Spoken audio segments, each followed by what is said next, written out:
보통 이제 리스크 관리를 할 때 기본적으로 많이 쓰는 게 2% 룰이라고 하는 거거든요. 2% 룰이라는 건 한번 내가 매수 매도까지 다 할 때 내 전체 자산에서 손실이 2%를 넘어가지 않겠다. 이 말과 같은 겁니다. 2% 룰은 몬테칼로스 시스템에서 나온 거거든요. 결국 내가 무작위로 시스템을 돌렸을 때 얼마나 퍼센트로 투자했을 때 파산 확률이 높은가, 그렇게 따졌을 때 2%가 최적의 값이었다라고 생각하시면 되거든요. 2% 룰을 지키게 되면 34번 연속 손실이 오더라도 계좌가 반토막 정도밖에 안 나는 거거든요. 그리고 실질적으로 34번 연속 손실이 온다는 건 전생에 나라를 판 거랑 똑같은 거거든요. 그렇기 때문에 앞으로 내가 매매를 할 때는 내 시드머니에서 2%를 지켜서 손실이 넘어가지 않도록 그렇게 조정하는 걸 먼저 하시면 될 것 같아요. 혹시 5% 룰은 안 될까요? 5% 룰은 빠따칠 각이죠. 네. 5% 룰은 지키는 2% 룰이라고 했잖아요. 2% 룰은 절대 규칙입니다. 내가 더 투자하고 싶다, 내가 더 많은 금액을 하고 싶다, 3%, 4% 늘리게 되면 그만큼 파산 확률은 올라가게 되는 겁니다. 리스크는 등가 교환이거든요. 수익이 높으면 높을수록 리스크를 많이 가져가는 거기 때문에 2%를 벗어나지 않는 게 첫 번째 1원칙입니다. 앞으로 매매하실 때는 그냥 내가 무조건 2%는 지킨다. 죽었다 깨나도 2%는 지킨다. 이렇게 생각하시면 돼요. 반성하겠습니다.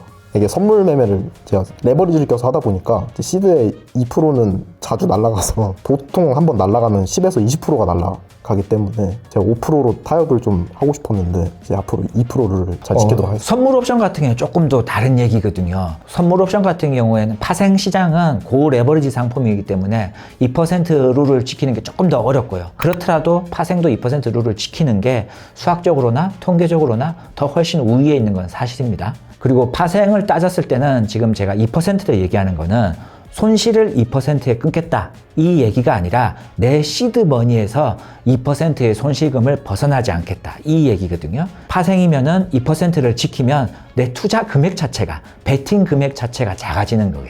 근데 비중이 작아지면 먹을 때 맛이 없어서 항상 그런 딜레마가 있습니다.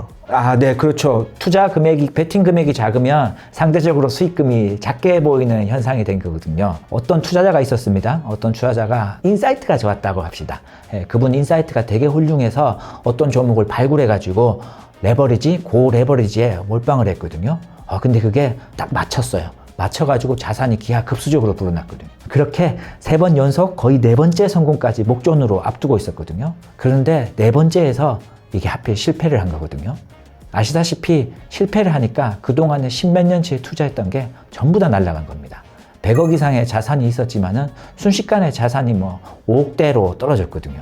그만큼 고배율, 고레버리지, 몰빵 이런 리스크 관리가 안 된 투자는 돌발 변수에 대응이 안 되는 겁니다. 지난번에 송피터님이 손실을 보셨다는 엔캐리 사건이나 트럼프랑 이런 사건을 알고 계셨나요? 예상하셨나요? 아니요, 몰랐습니다. 전혀 알 수가 없는 겁니다. 돌발 변수라는 건 언제 생길지 아무도 모르는 겁니다. 그걸 알면 진짜 점집 차려야 되는 거거든요. 투자가 아니라 점으로 치면 훨씬 돈을 더 많이 벌 겁니다. 그만큼 돌발 변수는 우리가 예상할 수 없기 때문에 생기는 거거든요. 그런 돌발 변수 때문에 리스크 관리를 꼭 해야 되는 겁니다. 그래서 5% 이런 거 생각하지 마시고 2%는 앞으로 무조건 지킨다. 이렇게 생각하시면 될 것 같아요. 감사합니다. 앞으로 2% 룰을 머릿속에 잘 새겨 놓도록 하겠습니다. 네네. 2% 룰은 그냥 PC를 딱 켜시면 모니터에 박아 넣으세요. 2% 룰이라고. 내가 다른 건 다 못 지켜도 그거 하나는 무조건 지킨다. 이렇게 생각하시면 될 것 같아요. 이제 다음 고민을 한번 들어볼 텐데요. 송피터님이 첫 번째 방식은 확신 있는 종목 몇 개에 집중해서 길게 가져가는 거. 두 번째 방식은 시장의 주도 테마가 바뀔 때마다 기민하게 순환매를 돌리는 거. 사실 이 얘기가 되게 어렵습니다. 항상 얘기하지만 주식 투자에는 정답이 없는 거거든요. 상황에 따라서, 투자자의 마음에 따라서 전부 달라지는 겁니다. 방금 아까 얘기 나왔던 집중 투자가 또 사실 얘기가 나왔는데, 집중 투자라는 게 벌 때는 많이 벌 수가 있는데 문제는 그 연속적인 운, 실력, 이런 인사이트가 계속 있는 게 아닙니다. 중요한 건 그 돌발 변수가 항상 나오는 거거든요. 그 돌발 변수를 피하기 위해서는 분산 투자가 선택이 아닌 필수라고 보시면 될 것 같아요. 보통 우리가 펀드 매니저나 이런 분들이 계란을 한 바구니에 담지 말라 이런 얘기를 하잖아요. 이게 장단점이 있는 겁니다. 계란을 한 바구니에 담을수록 레버리지 효과는 더 클 수밖에 없는 거고, 분산 투자를 할수록 내 기대 수익률은 떨어질 수밖에 없는 거거든요. 근데 적절한 분산이라는 건 사실 정답이 없어요. 어떻게 하느냐에 따라서 조금씩 다르긴 하는데 수학적으로 한번 계산한다면 내가 한 종목을 들고 있을 때 위험 확률이 100%잖아요. 그죠? 그러면 두 종목을 보유하고 있으면 위험 확률이 50%고 그런 식으로 계산을 해보면 20종목을 벗어나는 순간부터 위험 민감도가 기하급수적으로 늘어나지가 않습니다. 즉 내가 포트폴리오에 20종목을 보유할 필요가 없는 겁니다. 많아봤자 20종목 이하가 되는 게 가장 리스크 관리에 좋은 거고요. 내가 종목을 잘 볼 수 있고 펀드멘탈 좋은 우량주, 좋은 가치주를 샀다라면 조금 더 종목을 압축해도 상관은 없는 겁니다. 대신 그렇게 가려면은 많은 공부가 돼야겠죠. 무작정적으로 모은 주식을, 좋은 주식을 구별할 수 있는 눈을 먼저 키우셔야 되는 겁니다. 그리고 제가 보통 가치 투자만 하는 게 아니라 추세 추종 매매를 하고 있거든요. 추세 추종 매매 같은 경우에는 추세가 있는 종목 섹터가 추세가 꺾일 때까지 들고 가는 건데 이거는 순환매를 조금 따라가긴 하는 겁니다. 만약에 송피터님께서 매매 방식에 대해서 좀 더 다양하게 알고 싶다라면 저는 개인적으로 추천하는 거를 추세 추종을 먼저 추천하거든요. 이게 추세 추종 자체는 어떤 기법과 전략 이런 게 아니라 상대적으로 초보자들이 접근하기 쉬운 전략입니다. 대응을 위주로 하기 때문에 내가 먼저 예상을 하거나 시장이 어떻게 될 것이다, 종목이 어떻게 될 것이다 이런 예상보다는 그냥 추세가 있는 종목 그대로 따라가는 시장에 순응하는 전략이라 보시면 되거든요. 그러다 보니까 그냥 내 뽑으시고 그런 규칙과 원칙을 지키면은 추세 추종을 누구나도 쉽게 할 수 있거든요. 그래서 추세 추종으로 먼저 시드머니라든지 자산을 불려나가는 기본 재미를 좀 느끼시고 그러면서 가치 투자 공부를 하루도 빠짐없이 꾸준히 하시면 아마 시간이 지나면 큰 부를 이루실 거라 생각합니다. 절대 늦지 않았으니까 지금부터 투자 방법을 조금 바꾸셔가지고 투자하시면 될 것 같습니다. 근데 제가 최근에 이제 국장이랑 미장을 돌파 매매를 주로 하는데 이제 해보면서 느낀 게 워낙 이제 지수 영향을 많이 받는 것 같아서 돌파 매매가 결과적으로 봤을 때 지수가 오르면 돌파 매매가 잘 되고 지수가 빠지면 손절이 계속 나가지고 그렇게 되면 이제 지수도 보면서 돌파 매매를 해야 되는지 아니면 손절이 계속 났을 때 비중을 줄이는 방식으로 리스크 관리를 해야 되는지 이런 부분이 좀 궁금합니다. 돌파 매매 자체가 사실 승률 자체가 매우 낮거든요. 아무리 시장이 당연히 좋으면은 승률 자체가 올라가겠지만 승률이라는 건 시장 항상 평균을 따라가는 거잖아요. 기간이 길어질수록 평균 승률은 내려갈 수밖에 없는 겁니다. 최근에 시장이 좋아서 돌파 매매 전략이 아마 60% 이상까지 승률이 올랐다가 지금 다시 횡보가 되면서 특히 최근 시장은 하루하루 일 변동성이 매우 커졌거든요. 돌파인 줄 알고 사면 손절이 나가고 손절하고 나면 그 다음날 오르고 계속 이런 휩속 반복되는 현상이 계속 생기는데 이거는 사실 당연한 겁니다. 돌파 매매 자체는 승률이 원래 30% 정도가 평균입니다. 실패가 당연한 거라고 생각하시면 되고 결국 중요한 거는 손익비라 생각하시면 되거든요. 돌파 매매를 하든 눌림목 매매를 하든 어떤 매매를 하더라도 사실 손익비가 제일 중요한 겁니다.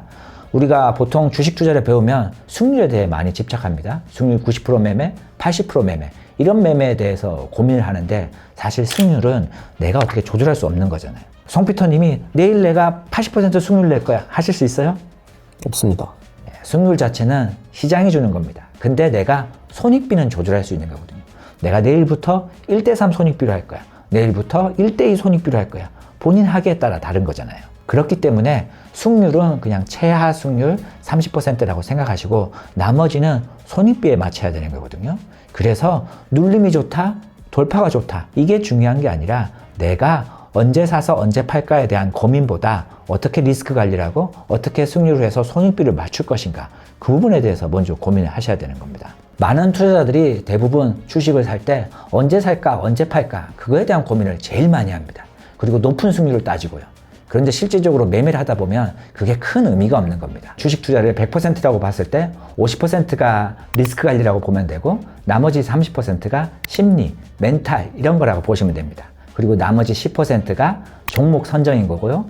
나머지 10%가 기법, 타점, 어떻게 매매할 것인 겁니다. 그런데 대부분 사람들이 그 나머지 10%의 가장 핵심인 줄 알고 정답인 줄 알고 보는 거거든요.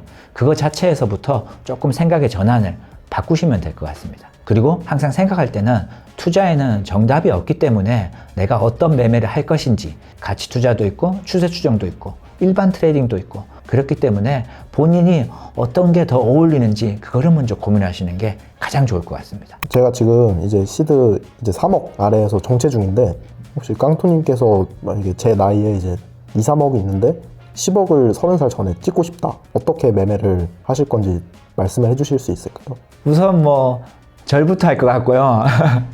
내가 운이 좋을지 나쁠지 모르기 때문에 우선 기본적으로 뭐 운을 테스트 한번 해볼 것 같아요. 그리고 나서 제가 얘기했듯이 저는 추세 추정 먼저 할 것 같습니다. 이미 기계화된 매매, 정형화된 매매를 경험을 해보셨기 때문에 좀 더 직관적이고 이런 거는 가치 투자보다는 추세 추정이 조금 더 직관적이거든요. 그렇기 때문에 추세 추정을 먼저 매매를 하면서 습득을 하시고 그 다음에 하루라도 가치 투자를 시작하시는 게 좋습니다. 주식 투자라는 건 하루 이틀 만에 쉽게 끝나는 게 아니라 장기적으로 평생 이뤄나가야 되는 그런 거라 보시면 되거든요. 그런데 주식 투자의 본질 자체가 결국 성장하는 돈을 많이 벌 수 있는 그런 회사, 그런 기업이 좋은 거거든요. 결국 추세 추종을 하든 가치 투자를 하든 뭐 트레이딩을 하든 결국 사고 파는 행위에 집중하고 있는 건데 본질 가치는 기업이 얼마나 성장할 수 있고 구조적인 성장으로 지속적으로 갈 수 있는가 그거를 파악해야 되는 건데 그게 하루아침에 바로 되는 게 아니거든요. 그러니까 추세 추종으로 정형화된 매매를 하시면서 가치 투자 공부를 계속 하시면 될 것 같아요. 가치 투자 공부하실 때 어디서 해야 될지 막막하다라면 기본적으로 애널리스트 리포트, 임덱스 보고서라고 애널리스트가 정성을 다해서 막 100페이지 이렇게 만드는 거 있잖아요. 그거 먼저 살펴보시고 나머지는 사업 보고서를 보시면 될 것 같아요. 가치 투자를 하다 보면 무조건 처음 보는 기업들이 다 좋아 보이거든요. 바로 투자하지 마시고 다양한 풀을 만드셔야 돼요. 아, 이 기업은 어떻게 돈을 번다. 이 비즈니스는 어떻게 돈을 버는구나. 이거를 만드셔가지고 하나하나 종목 풀이 늘어나면 거기서 비교와 비교를 통해서 좀 더 우위에 있는 좋은 기업 이런 거를 발굴할 수 있는 거거든요. 시간이 많이 걸리니까 그 사이에 추세 추정 먼저 하시고 가치 투자 꾸준히 하시면 될 것 같습니다. 네, 감사합니다. 오늘 송피터님의 사연을 읽어봤는데요. 사실 제가 첫 방송을 하는 거라 많이 부족하고 조금 두리뭉실한 얘기가 좀 많았습니다. 앞으로 좀 더 정형화돼서 좀 더 객관적이고 투자자분들이 필요하고 궁금한 내용을 잘 알 수 있도록 쉽게 설명할 수 있도록 노력하도록 하겠습니다. 지금까지 깡토의 투자 클릭이었습니다. 다음 영상도 기대해 주세요. 감사합니다. 감사합니다.